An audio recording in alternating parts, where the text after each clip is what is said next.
the New York subway system, the metros of Madrid and Paris, the U-Bahn of Berlin.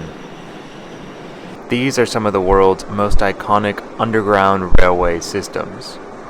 But this one predates all of them.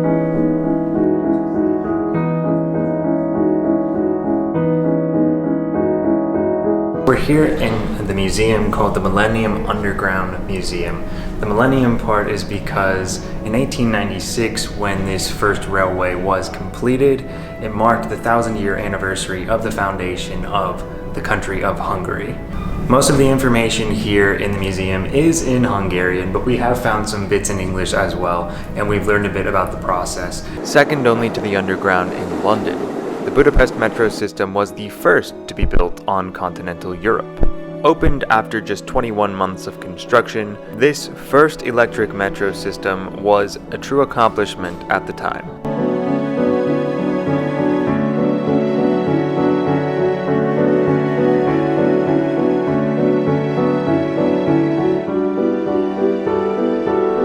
Inside cart number 19, one of the originals of the M1 line, we observe ornate details that speak to the prosperity of Hungary at the time.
We just visited the Underground Museum, and we've decided to pop into one of the original stations here in the city center of Budapest.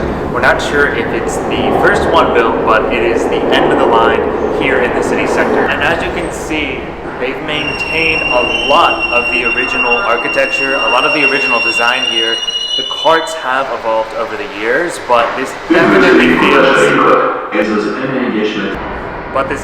feels like a step back in time.